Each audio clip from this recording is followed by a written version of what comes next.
Like you, I take great pride in my business, and I've spent a lot of time building it up. It's taken me almost 25 years to get to where I'm at, and honing my message every day, building a better business, looking at where I can improve on things.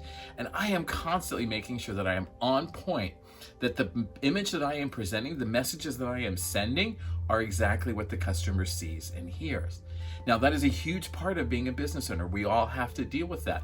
And woe to the man or woman who comes at us about our business, because when that happens, someone's leaving in tears, and I guarantee you it ain't gonna be me.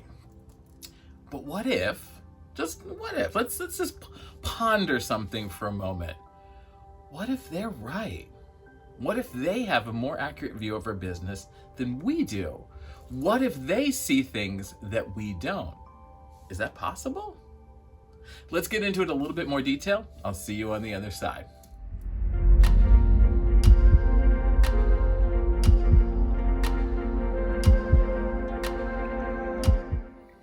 Welcome to the conversation. I'm E.H. Howard, and this is where we discuss the challenges that we all face as a self-employed smaller home business. I am E.H. Howard, your swanky host, self-employed small business owner, and all this week in all of my content, we have been talking about making sure that the image that we present to consumers, the one we have in our head, matches the reality that consumers get, all right? And that's not always an easy thing to pull off, so let's get into it. On Tuesday, we talked about how we see ourselves. Now, this time we're going to talk about how others see ourselves, all right? And in all honesty, ultimately, it doesn't really matter how we see us. It really matters how the consumer sees us. It is all about them, and don't tell them that, but it really is all about them. And we need to find the space between what they think and what they see and what we are and what we present. Any inaccuracies, anything is up to us to change or fix, all right? So you're close to your business, right? I mean, duh, who isn't close to their business? But can you be too close? Can you be so close that you're blinded to its flaws? Now, in thinking about it, if you were an employee at your business, would you be keenly aware of the problems? Yes, you would. You would really be aware of what was going on. Think about back when you were an employee. You would have the ability to be like, this isn't working right, all right? Because one, I got to do it every day.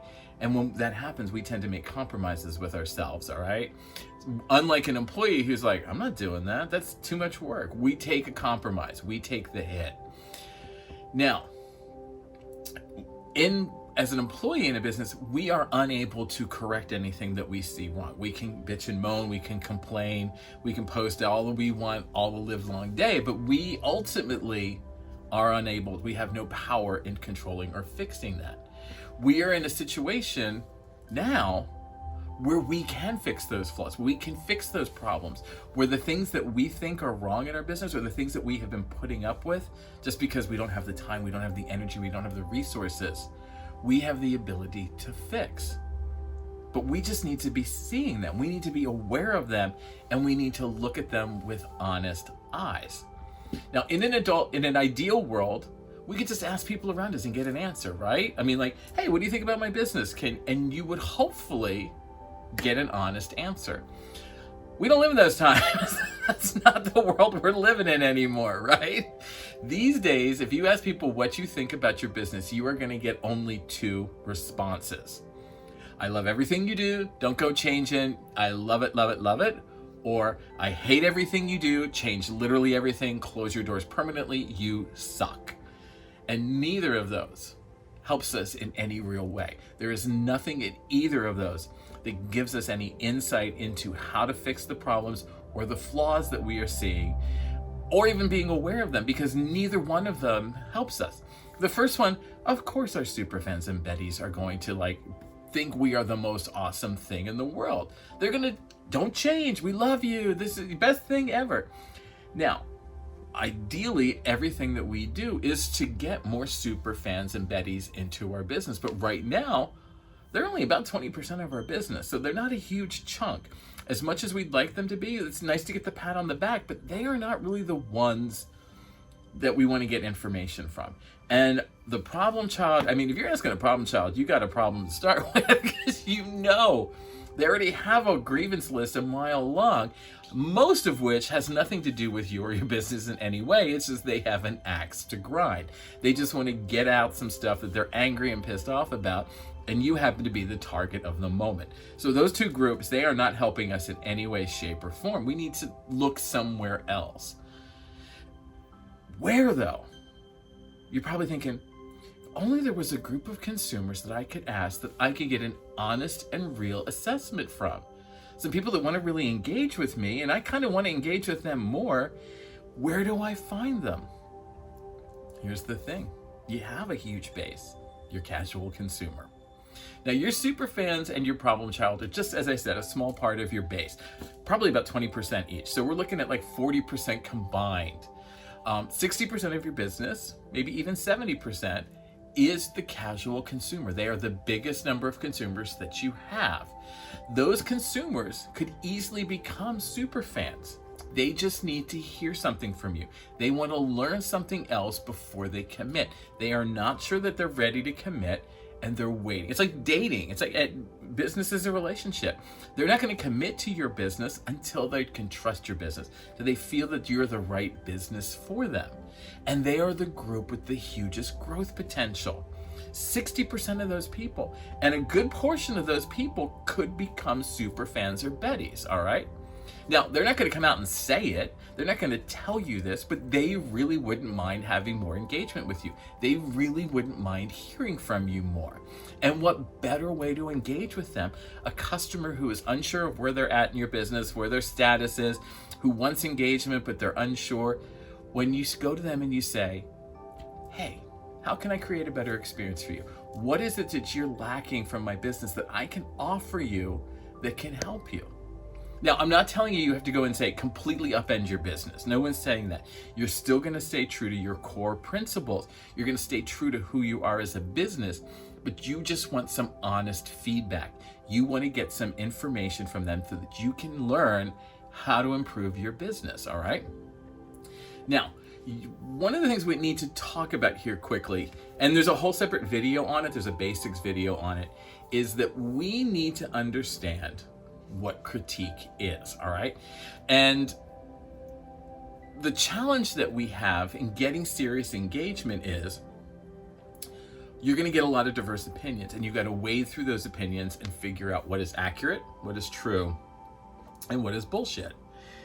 Your job at what you can do with your critique when someone gives you information is you can take it all to heart, you can listen to some of it, you can ignore all of it, all right?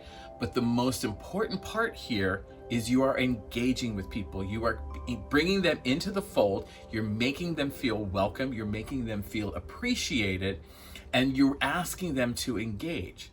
So the only thing I can say is, I'm going to quote from Picard here, is engage. Now, let's take a step back for a minute. Now, we're not going to ignore anyone, all right? We're going to engage with anyone and everyone who wants to talk to us, who wants to engage with us, because we are looking for the diversity of opinions. And I know that's a dirty word for a lot of people, but I don't want to hear the same thing from the same people. I want to understand on a broad base what a large number of people are thinking about my business, because from there, I can pull out and get an accurate assessment. I can really understand things, all right? Everybody within our base has a valid opinion. Everybody has a valid point of view. We just need to listen to it, and we need to acknowledge them, all right? Now, it's not simply about asking questions. We can ask questions all day long. It's about what questions you ask and what it is you're looking to know. But more importantly, being open to what they say, especially if it's not what you want to hear, because they may say something and you're like, ow, that really hurt. But that's the point. That's the point. We need to sometimes hear some painful things in order to really get to a better place. We may not like to hear it, but that doesn't mean that it's not valid, that it's not true, all right? None of us likes to hear that we're not killing it, and it can be a real share slap in the face. But here's the thing.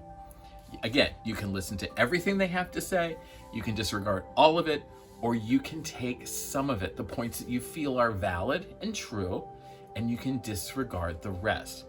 For me, I am typically option 3. And here is a fast and hard rule that I use. Well, there's two fast and hard rules. If one person tells me something, all right, if I'm having a conversation with you and you're the first person in 25 years to tell me something wrong about my business, I might be like, it's possible, but the chances are pretty much it's you. All right, it's you. We're just gonna go with that. If 2 people or more tell me that, if I hear the same thing from 2 different people, then it's me. All right, then I need to start listening. Then I need to really pay attention, and I need to adjust accordingly. All right, because when somebody tells me something more than once, that means that there's a problem. All right, now again, all week we're going to be looking into this. We've done lots of exercises and brainstorming activities to help us figure out how we're looking at things, but we want to be open-minded. We want to feel like that we can take in this information in a less emotional way, in a factual way, process it, and really understand, okay, there is some problems, there are some flaws, and I need to fix them. I need to adjust accordingly, and then I can start growing my business. This has been The Conversation, and I am E.H. Howard. Please leave comments below. I would love to hear what you have to say. We're all self-employed small and home business owners. We are all in the same boat. We have all had to deal with the same challenges, and I would like to hear an exchange of ideas, so don't be shy. This is part of full week of content, so make sure you check it all out. If you need a sort of roadmap or center point, you can always check it all out in the hub. There's a schedule of what's coming out with links. The links will become active. At this point, most of them are active as the content becomes available. Anything that you need, you can find it here in the hub. Follow me on social media. Don't be shy about checking out ehhoward.com. Like and follow on Facebook.